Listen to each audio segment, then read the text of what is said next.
Baru aja bangun dari sujud, duduk di antara dua sujud tuh, Tante Agnes merasa bahwa dia sedang dikelilingi sama 3 makhluk yang besar, Wak.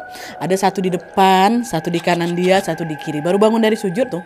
Ya, nah waktu itu Tante langsung ngebatin, astagfirullahaladzim, ini apa nih? Apa aku salah lihat apa ya? Apa nih? Kok ada sesuatu di depan sama kanan kiri aku? Hey, wassalamualaikum warahmatullahi wabarakatuh. Terima kasih sudah klik video ini.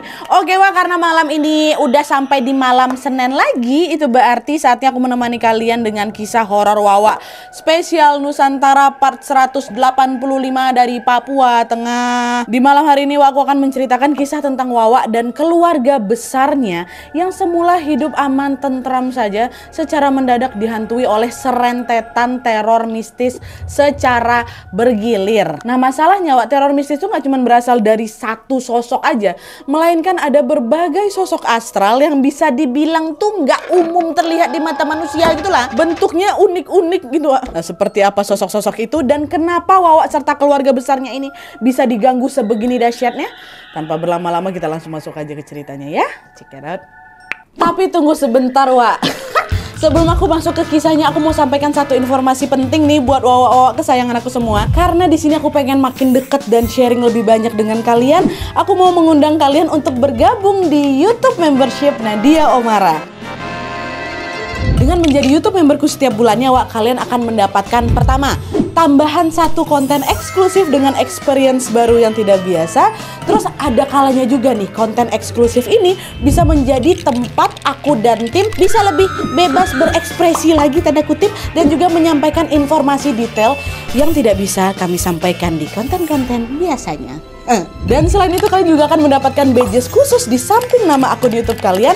Dan juga nantinya kalian bisa saling komen dengan berbagai emoji khusus khas Nadia Omara Channel. Tapi ini nggak ada paksaan, Wak, ya, buat kalian yang mau-mau aja. Cara bergabungnya juga gampang sekali, Wak. Kalian tinggal langsung masuk ke halaman channel YouTube Nadia Omara, lalu klik tombol join atau gabung. Dan kalau sudah, kalian tinggal langsung melakukan pembayaran melalui dompet digital yang kalian punya. Udah selesai. Selamat bergabung dan selamat menikmati konten eksklusif dari kami di YouTube membership Nadia Omara. Kita tunggu kalian di room members only ya.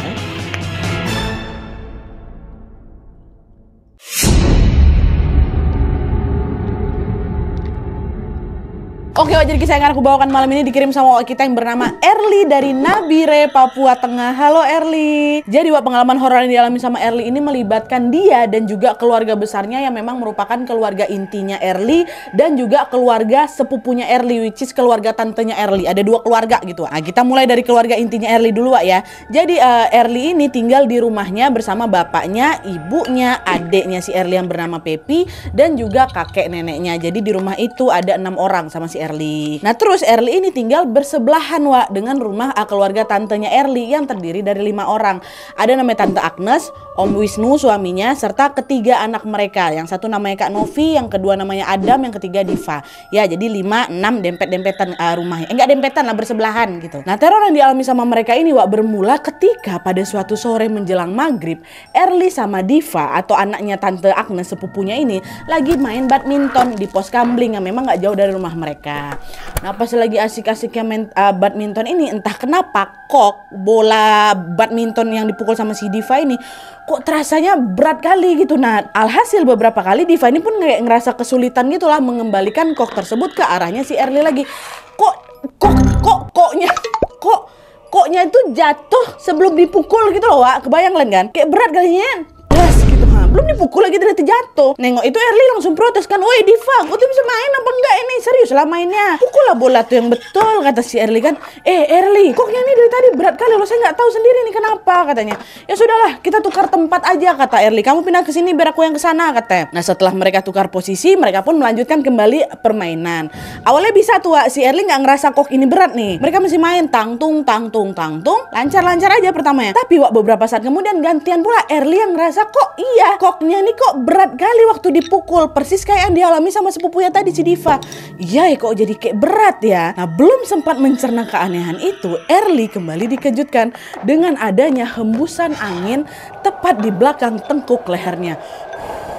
Kayak gitu. Merasakan kejadian yang tiba-tiba kayak gitu, Erli refleks lah nengok ke belakang ya kan. Nah, pas dia nengok ke belakang itulah Wak, Erli melihat ada sesosok makhluk tinggi, besar, dan tubuhnya dipenuhi bulu-bulu hitam yang sangat lebat. Belum sepenuhnya sadar dengan peristiwa mengerikan itu, Erli tiba-tiba mendengar si sosok di belakang aku tuh, nah dia ketawa kencang kali. Dan itu yang nengok bukan Erli aja loh Wak, Diva yang di seberang tuh juga lihat. Astagfirullahaladzim, Erli di belakang kau tuh apa? Katanya nengok itu berdua lah, langsung lari sekencang-kencangnya. Untung gak nge-freeze siapa ini si Erli. Berlarilah mereka, kan si Diva lihat juga Wak soalnya. Nah melihat kedua cucunya pulang dengan nafas terengah-engah, nenek nanya, nenek yang tinggal di rumah si Erli ini atau Erli yang tinggal di rumahnya nenek lah. Nenek nanya kan, kalian ini kenapa lari-larian kayak gitu? Itu nih ada genderuwo di pos kambling, kami nengok dua-duanya katanya. Ah yang betul. Ah mungkin kalian salah lihat gitu kan, si nenek berusaha untuk mempositif tinggikan mereka. Betul nek, Diva lihat sendiri dia bukan manusia, matanya merah menyala terus badannya berbulu lebat katanya. Makanya kalian ini janganlah main maghrib-maghrib gitu, udah sanalah masuk kata si nenek kan. Nah sampai situ Nadia aku sama sepupuku nggak mikir yang gimana-gimana. Baik aku ataupun Diva sama-sama menduga kalau kami ini diganggu memang sama si genderuwo itu gegara main waktu maghrib gitu kan. Which is ini adalah waktu sakral di mana makhluk halus berkeliaran kan. Oh mungkin gara-gara kita maghrib-maghrib di luar tuh diganggu kita sama setan kayak gitu. Dan mereka pun akhirnya dengan cepat melupakan kejadian itu. Pertamanya mereka mikir itu aja kan Wak, tapi ternyata tidak. Dan betul aja beberapa hari kemudian gangguannya ternyata masih berlanjut Wak. Erli sama keluarganya ini malah mulai mengalami serangkaian teror mistis di dalam rumah mereka sendiri. Dan orang pertama yang mengalami kejadian horor itu siapa? Neneknya. Yang tadi bilang alah cuma perasaan kalian aja, nenek digangguin juga. Nah jadi ceritanya nih Wak, pada suatu malam nenek ini lagi tertidur nyenyak lah gitu di dalam kamarnya kan. Nah pas lagi enak-enaknya tidur ini, nenek tiba-tiba ada dengar suara ketukan dari bawah kasurnya nenek.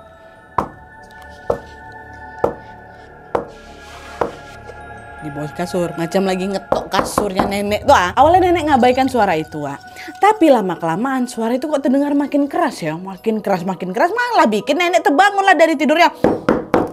Kayak gitu, bayangkanlah sama kalian. Aduh sakit tangan aku.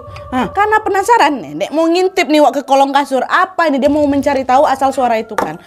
Pas si nenek turun dari tempat tidur, nenek tengok lah itu kan ke kolong kasur. Nenek dibuat kaget setengah mati karena dia melihat ada, bayangkan nih Wak ya, sebuah kepala hitam bergigi tajam, mohon maaf agak sedikit tonggos, sedang menyeringai nih ke arah nenek. Dan yang lebih mengerikannya lagi, sosok itu tampak tidak memiliki badan, kepalanya aja kepala buntung. Gitu maju dia gitu. Astagfirullahaladzim. Nengok itu pontang panting juga nenek keluar kamar langsung teriak, astagfirullahaladzim, tolong ada setan, kata nenek. Suara nenek pun dengan cepat langsung membangunkan seisi rumah dan membuat kakek sama siapapun semua terbangun. Nah bapaknya Erli dengan cepat pun langsung menghampiri nenek sambil nanya, kenapa Ma, ada apa? Kenapa Mama teriak malam-malam gini? Itu di sana di kolong kasurku ada hantu kepala, kata nenek kan. Jadi penasaran lah mereka semuanya. Mereka pun beramai-ramai Wak ngecek lagi itu ke bawah kolong kasur. Tapi pada saat itu mereka sama sekali tidak menemukan apapun. Gak ada apa-apa. Hilang kepala yang tadi itu. Akhirnya bapak bilang, mungkin nenek lelah ini nek. Udah kami cek kok gak ada apa-apa. Lagi pula kan kita selama tinggal di sini gak pernah ada hantu kan nek. Gak pernah ada yang macam-macam kan. Iya juga ya nak ya, kata nenek. Toh juga selama kita tinggal di sini memang gak pernah ada tuh cerita-cerita setan atau apapun lah di rumah ini kan.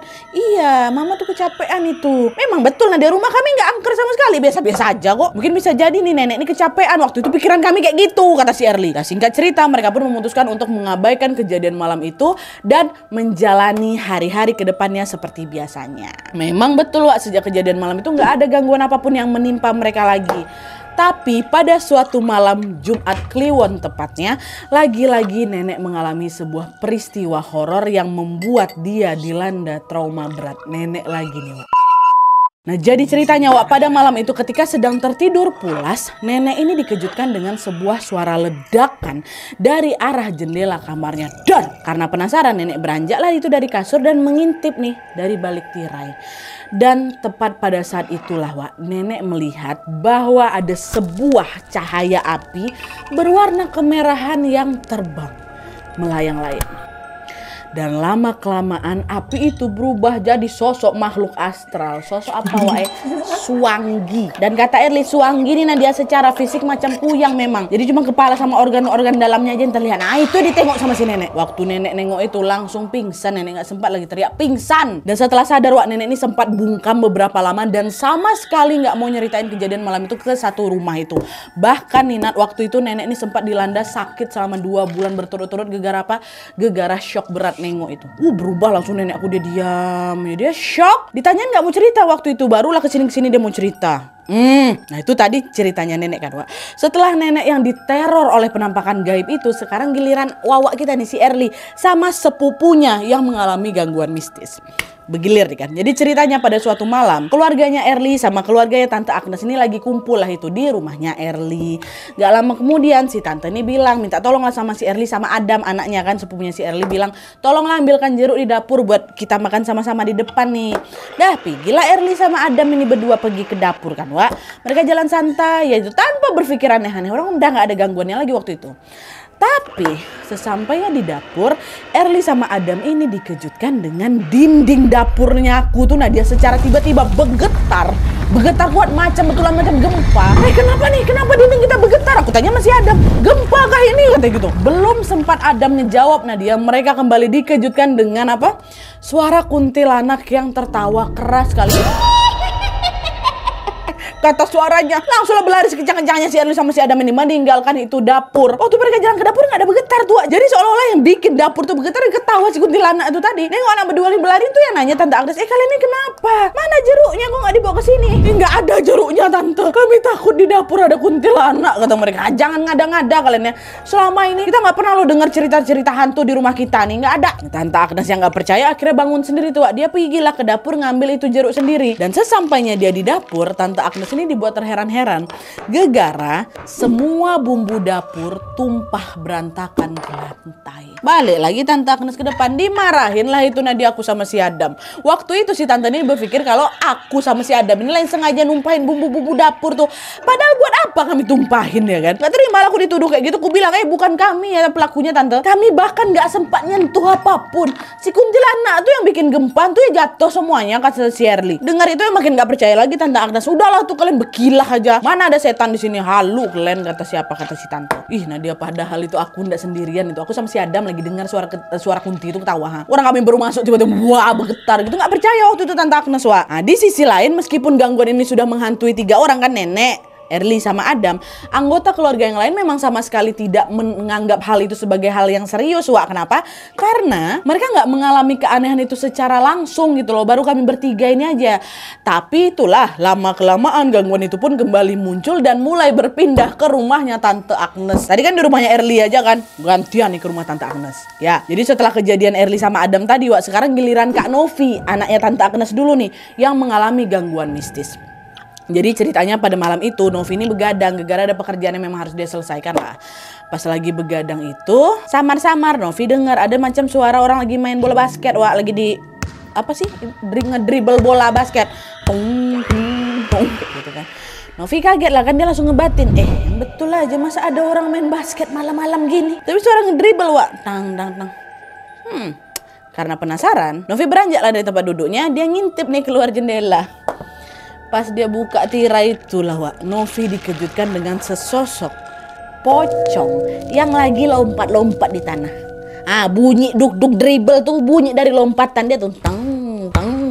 Bayangkan dong. Nengok penampakan itu, refleks Novi langsung berteriak dan langsung membangunkan seluruh penghuni rumah di rumahnya, which is Tante Agnes juga ikutan tuh. Betul, nggak lama kemudian mama bapaknya datang. Tante Agnes sama Om Wisnu nih menghampiri si Novi yang lagi menangis ketakutan.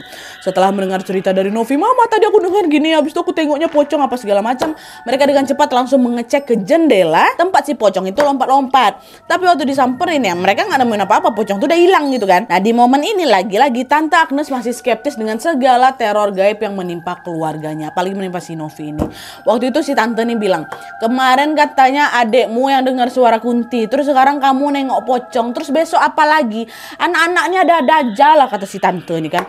Pokoknya waktu itu tante Agnes ini betul-betul nggak percaya lah gitu Wak. Tapi wajar sih, dan karena memang di komplek kami tuh nggak pernah denger cerita ada gangguan setan. Mau di rumah aku, mau di rumah tante Erli, tetangga-tetangga kami nggak pernah ada. Maka ya itulah mungkin yang bikin tante Agnes tuh nggak sepercaya itu gitu loh. Tapi sikap tante Agnes yang bodoh amat itu pun langsung berubah total ketika tante Agnes sendiri yang mengalami juga sebuah teror menyeramkan. Kena tante Agnes. Jadi Wak, pada malam berikutnya sejak kejadian Novi nengok pocong dribble tadi, tante Agnes ini ceritanya lagi sholat maghrib di dalam kamarnya. Nah, baru aja bangun dari sujud, duduk di antara dua sujud tuh, tante Agnes merasa bahwa dia sedang dikelilingi sama 3 makhluk yang besar Wak. Ada satu di depan, satu di kanan dia, satu di kiri. Baru bangun dari sujud tuh ya. Nah, waktu itu tante langsung ngebatin, astagfirullahaladzim, ini apa nih? Apa aku salah lihat apa ya? Apa nih? Kok ada sesuatu di depan sama kanan kiri aku? Dengan diliputi perasaan was-was, tante Agnes pun mencoba untuk melirik si makhluk ini. Hingga akhirnya dia menyadari bahwa ketiga makhluk besar itu adalah 3 makhluk yang menyerupai tikus raksasa. Betul-betul nampak bulunya. Bulunya warna hitam, ekornya panjang, kakinya kikik tapi badannya besar. Tikus raksasa. Menyadari hal itu, tante Agnes pun langsung buru-buru menyelesaikan sholatnya dalam keadaan yang udah gak kusyuk lagi. Dan setelah mengucapkan salam, assalamualaikum, dan gak ada lagi 3 tikus raksasa tuh hilang. Kata Erli, Wak, ya walaupun gak semenyeramkan apa yang kami lihat, nah dia sejak mengalami teror tikus raksasa itu, tanpa diduga-duga tante Agnes ini dilanda sebuah penyakit yang tidak biasa. Awalnya tante Agnesnya cuma pusing-pusing aja tapi pada suatu waktu tiba-tiba saja dia tidak bisa menggerakkan anggota tubuhnya sehingga dia hanya bisa berbaring lemas di atas tempat tidur aja. Ini perlu kalian ingat ya, hal ini terjadi secara tiba-tiba. Awalnya tante Agnes ini sehat-sehat aja, tau-tau nggak bisa bergerak kayak gitulah. Nah, sementara itu Om Wisnu, suaminya tante Agnes yang menyadari keanehan yang menimpa istrinya ini pun cepat membawa istrinya ke rumah sakit untuk diobati. Tapi anehnya Wak, beberapa dokter, nggak satu ya, beberapa dokter yang mereka datangi selalu bilang kalau tante Agnes ini sehat-sehat aja, secara medis nggak ditemukan penyakit apapun gitu loh Wak. Alhasil Om Wisnu pun membawa lagi tante balik ke rumah diliputi dengan berbagai pertanyaan yang ada di dalam kepalanya. Nah, karena nggak mau terjadi apa-apa sama istrinya, Om Wisnu pun akhirnya memutuskan untuk membawa tante Agnes ini pulang ke Jawa, which is memang tante Agnes ini orang Surabaya. Nah, dia bawalah itu balik ke Surabaya kan. Waktu itu Om Wisnu ini mikir, mungkin penyakit istriku nggak terdeteksi karena di Papua fasilitas kesehatannya nggak selengkap di Jawa waktu itu. Cobalah udah aku bawa aja balik ke Jawa, siapa tahu dokter di sana punya jawabannya kan. Dan tuh pergilah Om Wisnu sama tante Agnes ini kan ke Pulau Jawa, tepatnya ke kota Surabaya. Lalu sesampainya di sana, Om Wisnu langsung membawa tante untuk berobat di rumah sakit Wak. Tapi ternyata lagi-lagi keadaan tante Agnes sama sekali tidak menunjukkan progres yang lebih baik. Nggak juga sembuh-sembuh nih si tante nih. Nggak juga ditemukan ada penyakit di tubuhnya tante Agnes yang serius. Nah, di tengah kebingungan itu sepupunya Om Wisnu menyarankan supaya tante Agnes ini dibawa ke orang pintar aja lah gitu, orang pintar kenalan si sepupu ini. Karena kepepet, Om Wisnu pun menyetujui saran itu Wak. Dengan bantuan sepupunya, mereka mendatangi orang pintar yang bernama Mbah Agung, orang pintar kenalan sepupu nih kan. Nah, Mbah Agung pun lalu melakukan beberapa ritual termasuk meruqyah tante Agnes. Dan setelah ruqyah ini selesai, Mbah Agung pun langsung memanggil Om Wisnu dan mengajak Om Wisnu untuk bicara. Disitulah Wak dia menjelaskan penyebab dibalik penyakit yang diderita sama tante Agnes. Menurut penglihatan saya, Bapak, istri kamu ini diganggu sama siluman monyet yang sudah bersemayam di tubuhnya. Itulah kenapa Pak dia ini nggak bisa bergerak, karena siluman tadi sengaja bikin fisik istri kamu melemah. Hah, kok bisa Mbah? Siluman monyet dari mana? Perasaan di rumah kami jarang loh ada gangguan-gangguan mistis Mbah. Siluman itu adalah sosok kiriman yang sengaja dikirim sama orang dekatmu. Tapi saya sendiri nggak tahu dia ini siapa.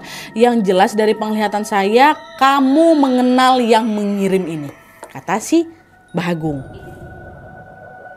Siapa ya Mbah? Udah tuh makin penasaran lah si Om Wisnu ini. Tapi di sisi lain setelah diruqyah, alhamdulillahnya Tante Agnes sehat walafiat, Wak. Dia kembali lagi seperti sedia kala. Yang awalnya cuma bisa tiduran di kasur aja, sekarang udah bisa berjalan nih macam biasanya. Dan karena Tante Agnes sudah sembuh, mereka berdua pun akhirnya kembali lagi ke tanah Papua, balik lagi ke rumah. Dah, sampai sini semua orang menganggap kalau gangguan itu sudah selesai dong. Udah selesai diruqyah, udah diusir, Tante Agnes sudah sembuh. Tapi ternyata dugaan mereka salah besar, Wak, karena lagi-lagi keluarga Tante Agnes lah yang kembali mengalami sebuah teror yang sangat-sangat tidak masuk akal. Jadi ceritanya malam itu Om Wisnu lagi pergi, Wak, berjalan kaki dengan ditemani oleh anak bungsunya, yaitu si Diva. Diva ini yang main badminton pertama sama Wak kita tuh, Wak. Nah awalnya mereka sama sekali nggak ngalamin keanehan apapun, Wak. Tapi entah kenapa Om Wisnu ini merasa bahwa ada sesuatu yang janggal di antara dia sama anaknya. Apa nih, kok kayak ada yang aneh gitu kan, kata Om Wisnu. Dan setelah dicari-cari barulah Om Wisnu notice kalau kejanggalan itu adalah bayangan. Bayangan yang harusnya cuma 2 di tanah, ini ada 3, Wak. Ada 3. Kaki siapa nih? Kan cuma aku sama Diva yang jalan dari tadi. Refleks lah Om Wisnu terdorong mau nengok ke belakang kan. Dan disitulah waktu dia nengok ke belakang, dia melihat ada sesosok makhluk tinggi besar, sama yang kayak ditengok Diva sama siapa ini, Diva sama si Erlin pula si Erli. Sosok tinggi besar berbulu lebat bermata merah yang tidak lain tidak bukan adalah genderuwo. Genderuwo yang sama yang waktu kami tengok Nadia, kata si Erlin. Om Wisnu langsung megang Diva, larilah mereka sekencang-kencangnya. Diva nggak tahu apa-apa nih. Dari situlah Om Wisnu langsung berpikiran kalau gangguan yang menimpa mereka sebelum-sebelumnya belum betul-betul tuntas. Wah, sekarang giliran aku nih yang diliatin. Dan untuk menjawab rasa penasarannya, Om Wisnu kembali meminta bantuan Ustadz yang dia datangkan langsung dari Jawa ke Papua. Nah, dia seniat itu, dia saking takutnya. Om aku langsung datangin si Ustadz ini. Tapi Ustadz ini datanginnya bukan Bahagung, Wak, ya, melainkan ada orang baru lagi yang bernama Pak Rusman. Pak Rusman ini didatengin langsung kan.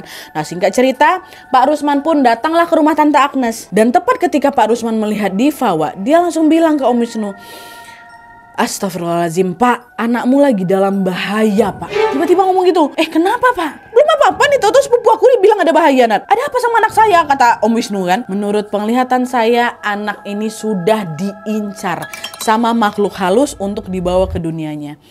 Cobalah kalian tengok perutnya. Dia sudah ditandai dan diikat oleh rambut kuntilanak, kata Pak Rusman.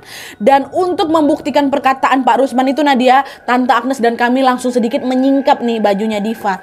Dan betul, betapa terkejutnya Tante Agnes dan kami semua ketika mereka mendapati ada sebuah luka memar ya, memanjang gitu.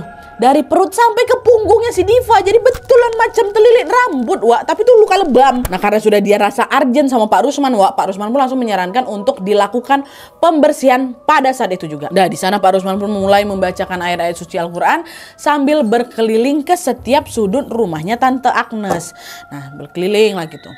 Setelah selesai berdoa, entah kenapa Pak Rusman ini masih merasa pembersihan itu macam belum tuntas sepenuhnya gitu loh, Wak. Akhirnya Pak Rusman pun meluaskan pembersihan tadi sampai ke teras depan rumahnya Tante Agnes. Dan ternyata betul aja, Wak, tidak lama kemudian Pak Rusman menemukan ada sebuah bungkusan kain putih berisi batu, ya, yang diduga ini adalah buhul atau benda yang memang udah diisi sama jin kayak itu loh, Wak. Apa nih? Buhul nih. Nah, diambil sama Pak Rusman. Dan setelah membersihkan rumahnya Om Wisnu, harusnya pembersihan sudah selesai ya. Kan cuma rumah Tante Agnes saja nih yang dirasa ada gangguan. Tapi, Wak, pada saat itu entah kenapa Pak Rusman ini merasa bahwa rumahnya Erli, which is Wawak kita, yang bersebelahan sama rumahnya Om Wisnu, masih ada kaitannya nih dengan gangguan yang ada di rumahnya Om Wisnu. Alhasil Pak Rusman pun meminta izin lah untuk juga membersihkan rumah kami sekaligus Nadia rumahnya si Erli ini. Dah boleh, Pak, silakan lah. Pak Rusman pun berkeliling lah ke rumahnya Erli sambil melihat-lihat situasi sekitar. Dan sesaat kemudian Pak Rusman meminta bapakku Nadia buat menggali tanah yang ada di bawah jendela kamar kami.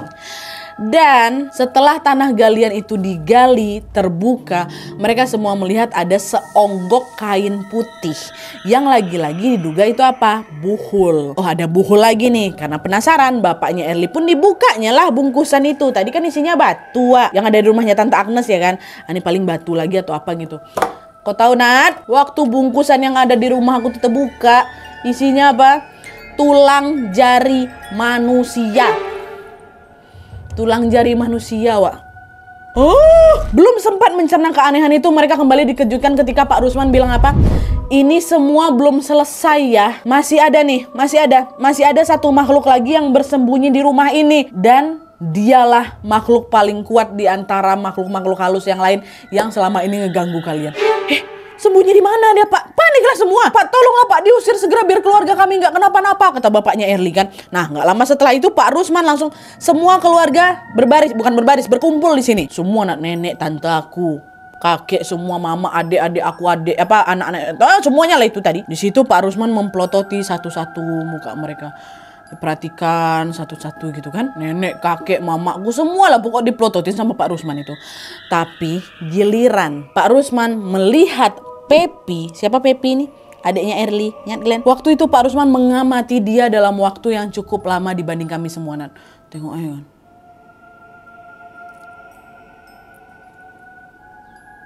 Setelah melihat Pepi, dari sanalah Pak Rusman menyadari kalau sosok paling kuat itu bersembunyi di dalam tubuhnya Pepi. Jadi bukan di buhul lagi, Wak, di sosok adik aku, Nat. Dengan segera di situ Pak Rusman langsung membacakan doa-doa untuk mengeluarkan sosok itu dari tubuhnya Pepi, Wak. Tapi Pepi waktu itu ya normal-normal aja, tapi tanpa dia sadari dia udah ada makhluk yang bersarang di tubuhnya gitu. Dan betul, Wak, setelah mulai dia ruqyah kayak gitu sama Pak Rusman, barulah sosok yang ada dalam tubuhnya Pepi itu speak up, memberontak dia. Berani-beraninya kau mengusir aku. Dia milikku, dia sudah menjadi bagianku sekarang, kata dia. Dia bukan punya kau, setan, kata Pak Rusman. Bukan punya kau. Cepat kau pergi dari tubuh anak ini, kata si Pak Rusman kan. Nah, singkat cerita, setelah melalui proses ruqyah yang cukup sulit waktu itu Nadia, alhamdulillahnya sosok ini akhirnya bisa dikeluarkan sama Pak Rusman. Dan tepat setelah ruqyah itu selesai Nadia, aku dan keluargaku baru menyadari Pak Rusman yang sedari tadi macam gak disentuh sama siapapun. Kak Pak Rusman yang baca-bacain ke si Pepi kan. Yang dari tadi gak ada yang nyentuh, nggak ada yang megang Pak Rusman. Entah kenapa waktu itu setelah ruqyah ini selesai, pipi sama lehernya Pak Rusman itu Nadia terluka parah, macam dicakar, luka macam habis dicakar sama hewan buas, Wak. Nggak ada yang nyentuh dia tuh, tahu lebam-lebam. Nah, belum sempat mencerna keanehan itu, Erli sama keluarga besarnya kembali dikejutkan dengan perkataan yang Pak Rusman yang bilang anak ini atau Pepi sudah digerogoti sama makhluk itu. Kalau saja kita telat tadi, anak ini bisa nggak selamat, kata Pak Rusman. Astagfirullahaladzim, Pak, kenapa kami semua terus-terusan diganggu nih, Pak? Apa ada yang sengaja neror kami gitu kan? Iya, emang ada. Pelaku dari teror ini adalah tetanggamu yang menargetkan keluargamu untuk dijadikan tumbal dari pesugihan yang dia lakukan. Awalnya dia memang menargetkan istrimu Wisnu, which is Tante Agnes. Tapi karena gagal, dia kembali mengincar anakmu dan juga para keponakanmu. Dan tepat setelah mendengar cerita itu Nadia, pikiran kami pun langsung mengarah ke satu orang, yaitu tetangga kami yang kita sebut aja namanya Pak Beno. Karena memang selama ini mereka sering mendengar desas-desus yang konon katanya Pak Beno ini adalah pelaku ritual pesugihan. Bahkan beberapa tahun yang lalu Nadia ya, Pak Beno ini sempat loh diarak sama warga dan diancam mau dibakar hidup-hidup gegara perbuatan itu. Udah mau digituin masa, Wak. Tapi pada saat itu mereka menganggap kalau berita tentang Pak Beno pesugihan tuh ya udah cuma sebatas rumor aja. Kenapa? Karena Pak Beno sama keluarga kami ini baik kali, orangnya ramah kali dia. Pokoknya dari luar Pak Beno ini nggak kelihatan kayak orang yang berniat jahat, Nat. Tapi meskipun demikian, mereka semua pada saat itu terasa teryakinkan setelah Pak Rusman pun menyerahkan sebuah botol yang diduga berisi setan atau jin kiriman dari Pak Beno ke dalamnya. Saat itu Pak Rusman yang bilang kalau di dalam botol itu berisi berbagai macam rupa setan lah. Dari kuntilanak yang kau tengok, pocong, genderuwo, tikus, raksasa. Pokoknya semua hantu yang menghantui kalian sejak awal tadi tuh, ini ada dalam botol nih. Itu kata apa? Kata si Pak Rusman, itulah kiriman dari Pak Beno tuh. Dan setelah menyerahkan botol yang berisi para makhluk ini, Wak, Pak Rusman pun meminta Om Wisnu untuk membuang botol tersebut ke sungai dengan sebuah cara yang khusus, yaitu dengan cara membelakangi sungai, dan ketika melempar dilarang menoleh ke belakang. Jadi macam orang mau lempar buket bunga waktu pernikahan tuh. Dilempar kayak gitu. Dan singkat cerita, Om Wisnu pun menjalankan perintah Pak Rusman persis seperti yang diperintahkan, dan alhamdulillahnya sejak botol itu dibuang, mereka sudah tidak lagi mengalami gangguan yang aneh-aneh, Wak. Mereka kembali hidup dengan tenang seperti sebelum adanya gangguan mistis itu menimpa mereka. Nah jadi itu tadi Wak, cerita tentang pengalaman Eril dan keluarganya yang ditargetkan jadi tumbal oleh tetangganya sendiri. Dari kisah ini aku jadi tahu kalau ternyata teror-teror pesugihan macam ini udah sampai juga ke tanah Papua Wak. Memang betul ya, niat buruk seseorang itu tidak terlepas dari mana dia tinggal. Dimanapun kita berada pasti ada aja orang yang memang berniat buruk Wak. Semoga kita semua senantiasa dilindungi oleh Allah Subhanahu Wa Taala dan dijauhkan dari segala macam gangguan setan yang ada di muka bumi ini. Amin ya robbal alamin. Oke Wak, jadi sekian dulu videonya. Terima kasih banyak yang sudah menonton. Kalau kalian suka video ini, klik like-nya. Jangan lupa komen di bawah untuk ide dan saran-saran untuk video selanjutnya. Jangan lupa nyalain notifikasinya supaya kalian tahu kalau upload video baru. And as always, jangan lupa untuk klik tombol subscribe supaya kalian sama-sama tahu informasi menarik dan menegangkan dari channel aku. See you next video, Wak. Bye.